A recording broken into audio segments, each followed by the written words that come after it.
মুভির শুরুতেই সাজিবান নামের এক ছেলেকে তার দাদি পেরুমাদান নামের এক আত্মার গল্প শোনায়। তার দাদি তাকে বলে যে দূরে একটা জঙ্গলে পেরুমাদান নামে একটা আত্মা থাকে, যে আত্মাটার কাজ হলো জঙ্গলের মধ্যে যাওয়া মানুষদেরকে পথ ভুলিয়ে দেওয়া আর তাদেরকে জঙ্গলের মধ্যে গোল গোল করে ঘুরানো, যেন তারা কোনোদিনই আর জঙ্গল থেকে বের হতে না পারে। ওই জঙ্গলের মধ্যে মানুষ শর্টকাট রাস্তা ব্যবহার করার জন্য যেত, কিন্তু কেউই ওই জঙ্গলে ঢোকার পরে আর বের হতে পারেনি কখনো। ধীরে ধীরে মানুষের মধ্যে এই রাস্তাটা সম্পর্কে ভয় বাড়তে থাকে আর মানুষ এই জঙ্গলের রাস্তা ব্যবহার করা ছেড়ে দিয়েছিল। তো একদিন একটা সাধু বাবা ভেবেছে যে সে তার পাওয়ারের মাধ্যমে পেরুমাদানের আত্মাকে ক্যাপচার করে ফেলবে। সেজন্য সে জঙ্গলে চলে যায়। অনেকক্ষণ ঘোরার পরও সে কোনো আত্মা দেখতে পায় না। কিছু দূর হাঁটার পরে সে রাস্তার মধ্যে একটা বল পড়ে থাকতে দেখে। বলটাকে সে তার মাথার মধ্যে একটা ঝুড়ি ছিল, ঝুড়িতে নিয়ে হাঁটতে থাকে। সে ভাবে যে বাসায় গেলে বাচ্চারা এটা দেখবে আর দেখে তারা খুশি হবে। কিছু দূর হাঁটার পর সে বুঝতে পারে যেটা আসলে কোনো বল না, এটা একটা প্যাঙ্গোলিন, মানে একটা প্রাণী। প্যাঙ্গোলিন হলো সেই প্রাণীটা যেটা গোল হয়ে গেলে বলের মতো দেখায়। তখন সেই সাধু সেই প্যাঙ্গোলিনকে পেরুমাদানের আত্মার কাছে পৌঁছানোর জন্য রাস্তা কোন দিকে জিজ্ঞেস করতে থাকে। প্যাঙ্গোলিনও সাধুর সাথে কথা বলে। প্যাঙ্গোলিন সাধুকে আলাদা আলাদা রাস্তা দেখায় আর বলে যে এই রাস্তায় যেতে, ওই রাস্তায় যেতে। সাধু ও প্যাঙ্গোলিনের কথা মতো বিভিন্ন রাস্তায় যেতে থাকে। অনেকক্ষণ হয়ে যায়, কিন্তু সাধু পেরুমাদানকে খুঁজতে পারে না। আসলে ওই প্যাঙ্গোলিনটাই পেরুমাদানের আত্মা ছিল। সেই প্রাণীটাই জেনে শুনে তাকে পথ ভুল করিয়ে দিচ্ছিল আর তাকে গোটা জঙ্গলের মধ্যে গোল গোল রাস্তায় ঘুরাচ্ছিল। এখনো বলা হয়ে থাকে যে ওই সাধু ওই জঙ্গলের মধ্যেই হারিয়ে গেছে আর এখনো সে জঙ্গলের মধ্যেই বের হওয়ার রাস্তা খুঁজছে। আজকে যে মুভিটা এক্সপ্লেন করতে চলেছি, এটা একটা science fiction based horror movie. তাহলে শুরু করা যাক। এবার আমরা দেখতে পাই যে দুইটা পুলিশ অফিসার জয় নামের একটা চোরকে খুঁজতে চুরুলি নামের একটা জায়গায় যাচ্ছে। আর চুরুলিতে যাওয়ার আগেও তারা তাদের নাম পরিবর্তন করে ফেলে। সিনিয়র অফিসার তার নাম রাখে অ্যান্টনি আর জুনিয়র অফিসার তার নাম রাখে সাজিভান। তারা তাদের পরিচয় চেঞ্জ করে চুরুলি যাচ্ছিল। যাওয়ার পথে একটা হোটেল নেমে তারা লাঞ্চ করে। আর কেউ জিজ্ঞেস করলে তারা বলছিল যে তারা লেবার, চুরুলিতে যাচ্ছে তারা কাজের উদ্দেশ্যে। তখন হোটেলে একটা লোক নিউজ পড়ছিল। লোকটা জোরে জোরে পড়ছিল যে আমেরিকাতে নাকি এলিয়েন একটা লোককে কিডন্যাপ করে ফেলেছে। লাঞ্চ করার পর ওই দুজন অফিসার সেখান থেকে চুরুলির উদ্দেশ্যে রওনা দেয়।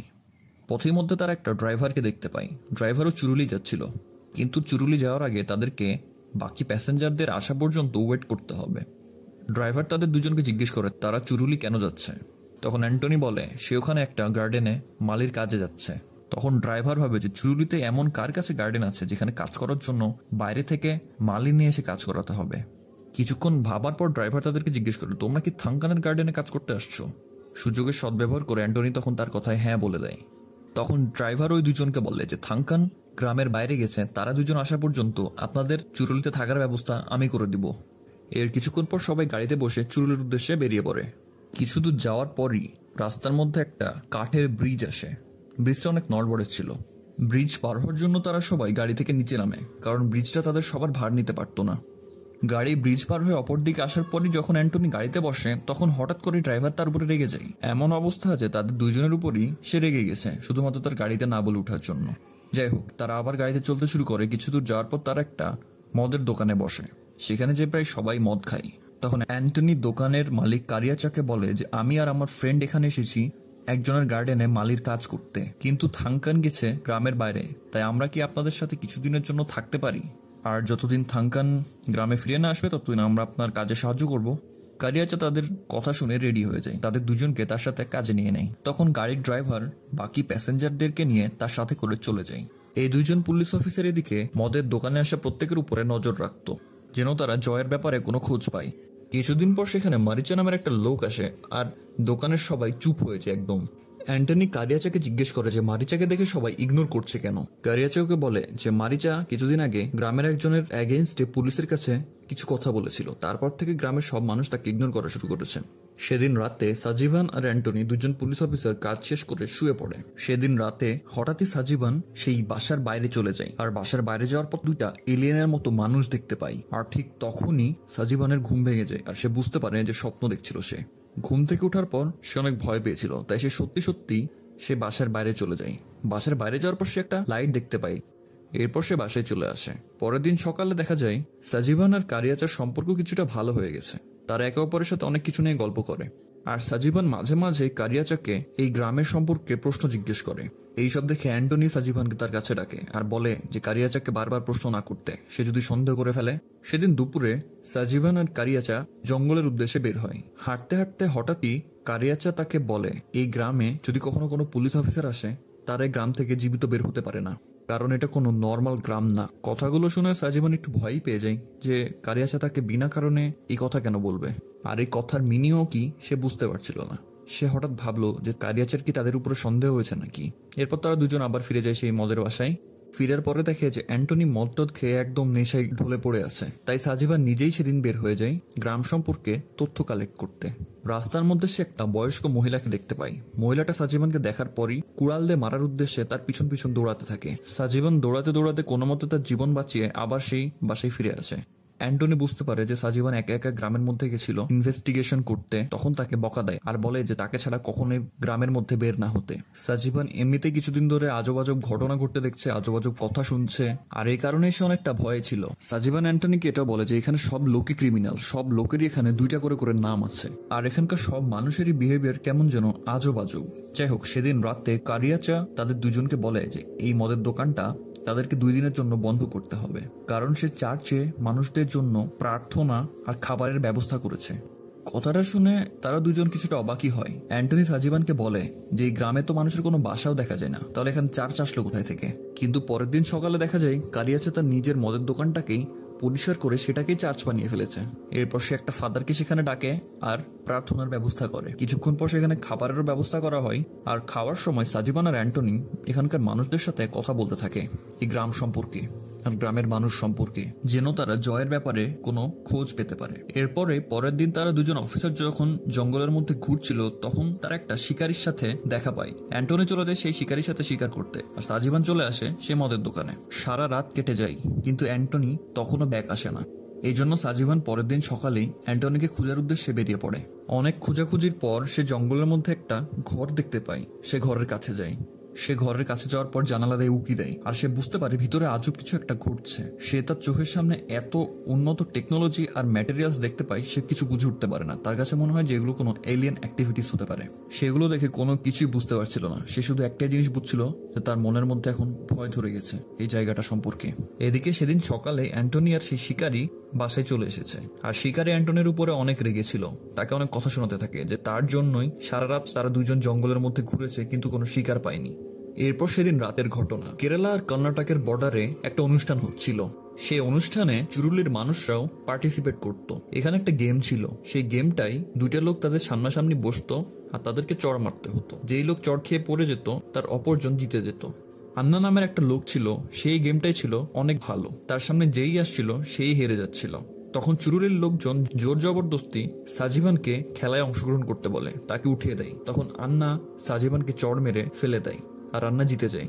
আর সেই রাতে অ্যান্টনি দেখতে পায় সাজিবান তার আশেপাশে নাই। সকাল পর্যন্ত অ্যান্টনি সাজিবানের ওয়েট করে, কিন্তু সে ফিরে আসে না। পরের দিন সকালে আন্নাকে খুঁজতে কিছু মানুষ সেই দোকানটায় আসে, আর ঠিক সেই সময় সাজিবানকে সেখানে দেখা যায়। অ্যান্টনি সাজিবানকে জিজ্ঞেস করে যে সারা রাত কোথায় ছিলা। তখন সাজিবান বলে, সারা রাত আমি কোথায় থাকবো, আমি তো সারা রাত তোমার পাশেই শুয়েছিলাম। এই সব ঘটনায় উইয়ার্ড ছিল, কিন্তু এই ঘটনার দিকে তখনও সবার মনোযোগ যায় না, কারণ এদিকে আন্না হারিয়ে গেছে। গ্রামের সবাই আন্নার হারিয়ে যাওয়ার খোঁজ পেয়ে তাকে খুঁজতে শুরু করেছে। আর সেদিনই কেউ একজন নদীর ধারে আন্নার লাশ পায়। তখন ফ্ল্যাশব্যাকে দেখানো হয় আন্নাকে আসলে সাজিবানই খুন করেছে। যাই হোক, সেদিন রাতে অ্যান্টনি, সাজিবান আর সেই শিকারীটা আবারও শিকারে বের হয়ে পড়ে। সেদিন রাতে তারা জঙ্গলের মধ্যে দুইটা আজব কিছু প্রাণীকে দেখতে পায়। তাদের মনে হয় যে সেটা এলিয়েন হবে, কারণ তাদের মাথায় লাইট জ্বলছিল। সেই এলিয়েনের মতো দুইটা জিনিস একটা শব্দ করে, আর সেই শব্দের সাথেই জঙ্গলের মধ্যে একটা স্পাইরালের মতো আলো জ্বলে ওঠে। সাজিবান আলোটা দেখে অনেক ভয় পেয়ে গেছিল। সে সেদিকে গুলি করে। সামনে যাওয়ার পর দেখে তার গুলিটা লেগে গেছে একটা অ্যানিমালের গায়ে। তারা দুইজন সেই অ্যানিমালটাকে ঘাড়ে করে তাদের বাসার দিকে নিয়ে যেতে থাকে। রাস্তার মধ্যে হঠাৎই সেই শিকারী আলাদা হয়ে যায় আর সে হারিয়ে যায়। সকাল পর্যন্ত অ্যান্টনি আর সাজিবান সেই শিকারীকে খুঁজতে থাকে, কিন্তু তার কোনো খোঁজই পায় না তারা। সারা রাত খোঁজাখুঁজির পর অ্যান্টনির মাজায় ব্যথা হয়ে যায়। অ্যান্টনির চিকিৎসা করানোর জন্য তারা যায় একটা গ্রামের মহিলার কাছে। সেই মহিলা অ্যান্টনি আর সাজিবানকে দেখে বলে যে তাদের দুজনকে সেই মহিলা চিনে। কথাটা শুনে তারা দুজন অনেক অবাক হয়ে যায়। এরপরেই সিন শিফট হয়ে চলে আসে সেই ড্রাইভারের কাছে। থাঙ্কান নামের সেই লোক যার বাসায় গার্ডেন আছে, সে এখন গ্রামে ফিরে আসছে। ড্রাইভার থাঙ্কানকে জিজ্ঞেস করে, তুমি যে দুইজন লোককে তোমার গার্ডেনে মালি হিসেবে কাজে নিবা, তারা দুজন এখন কারিয়াচার মদের দোকানে কাজ করছে। তখন থাঙ্কান বলে, আমি তো আমার গার্ডেনে কাজ করার জন্য কাউকে ডাকিনি শহর থেকে। এত কিছুর কনফিউশন থেকে থাঙ্কান গ্রামে ফিরে ডাইরেক্ট চলে যায় কারিয়াচার সেই মদের দোকানে। সবকিছু রিভিল হওয়ার পর সবাই তাদেরকে জিজ্ঞেস করে যে তোমরা দুজন কে, কোথা থেকে এসেছো আর কেন এসেছো এই গ্রামে। থাঙ্কান তখন বলে যে এই দুজনকে আমাদের উচিত মেরে ফেলা আর তাদেরকে টুকরা টুকরা করে গ্রামের বিভিন্ন জায়গায় ছড়িয়ে দেওয়া, যেন কেউ এই দুজনকে চিনতেও না পারে। তখনই সব মানুষ তাদের দুজনের দিকে হামলা করার উদ্দেশ্যে এগিয়ে পড়ে, কিন্তু সাজিবান সেই সময় তার পিস্তল বের করে গুলি করা শুরু করে। তখন মানুষ গুলির শব্দ দেখে সেখান থেকে পালিয়ে যেতে শুরু করে ভয়ে। অ্যান্টনি তখন থাঙ্কানকে জয়ের ব্যাপারে জিজ্ঞেস করে। সে জিজ্ঞেস করে যে জয়ের বাসা কোথায়, সে কোথায় আছে এই জঙ্গলের মধ্যে। থাঙ্কান তাদের দুজনকে জয়ের বাসায় নিয়ে যেতে থাকে। গ্রামের সব মানুষ তাদের পিছন পিছন আসতে থাকে। তখন দেখা যায় যে জঙ্গলের রাস্তা অনেক ভয়ঙ্কর আর ভুল ভুলাইয়ার মতো, খুবই পেঁচানো রাস্তা। কিছু দূর চলার পরই তারা জয়ের বাসায় পৌঁছে যায়। তখন তারা দুজন পুলিশ অফিসার দেখতে পায় যে জয় প্যারালাইজড হয়ে একটা বেডের উপরে পড়ে আছে। জয় শুধু কথা বলতে পারছিল, তার বডির আর অন্য কোনো পার্ট কাজ করছিল না। সাজিভান জয়কে বলে যে আমরা দুজন তোমাকে গ্রেফতার করতে এসেছি। কথাটা শুনে গ্রামের সব মানুষ হাসতে শুরু করে সেখানে, আর তাদেরকে বলে যে তোমাদের কি সত্যি মনে হয় যে তোমরা একে এখান থেকে বের করে নিয়ে যেতে পারবা? জয় পুলিশ অফিসারদেরকে বলে যে আপনারা দুজন যদি আমাকে এখান থেকে নিয়ে যেতে পারেন তাহলে আমি আপনাদের সাথে যেতে রাজি আছি। সেখানে গ্রামবাসীদের সাথে কিছুটা ঝগড়া হয়, তাদের গুলিও চলে। কিছুক্ষণ পর গ্রামবাসী মেনে নেয় আর তাদেরকে বলে যে এখান থেকে বের হয়ে যেতে পারলে বের হয়ে যাও। পরের দিন তারা তিনজন জিপে করে শহরের উদ্দেশ্যে রওনা দেয়, কিন্তু কিছু দূর যাওয়ার পরে তারা রাস্তা ভুলে যায়। জয় তাদের দুজনকে বলে আমি রাস্তা চিনাতে তোমাদের দুজনকে সাহায্য করতে পারি। সে তাদের দুজনকে এদিক থেকে ওদিকে ঘুরাতে থাকে গাড়িতে করে। আর এরই মাঝে জয় তাদেরকে একটা গল্পও শোনায়।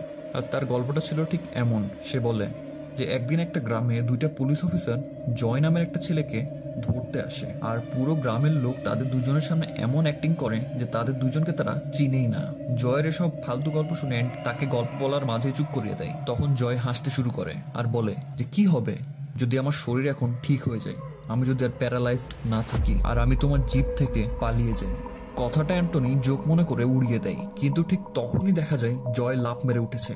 তার প্যারালাইজড শরীর আর প্যারালাইজড নাই। সে হাসতে শুরু করে জোরে জোরে। ঠিক সেই সময় জঙ্গলের একটা জায়গায় অনেক উজ্জ্বল একটা আলো দেখা যায়। কিছুক্ষণ পরেই সেই আলোটা চাঁদের মতো হয়ে যায়। চাঁদটা ধীরে ধীরে বড় হতেই থাকে। চাঁদের আলোর ইফেক্টে তারা তিনজনই হাসা শুরু করে হঠাৎ করেই, আর তাদের জিপ ভাসতে থাকে হাওয়ায়। আর ভাসতে ভাসতে সেই চাঁদের দিকে উড়ে যায় সেই জিপ। দেখতে দেখতেই তারা তিনজনই চলে যায় সেই চাঁদের ভিতরে, আর তারা হারিয়ে যায়। আর এরই মধ্যে মুভির কাহিনীও শেষ হয়ে যায়। এটাই ছিল চুরুলি মুভির কাহিনী। এখন এখানে দেখা যাক যে এখানে এক্স্যাক্টলি হয়েছেটা কি আসলে। তাহলে বলার আগে একটা কথা বলা যাক যে চুরুলির মিনিংটা কি আসলে। চুরুলি মানে হচ্ছে স্পাইরাল, অর্থাৎ গোল গোল একটা জিনিস।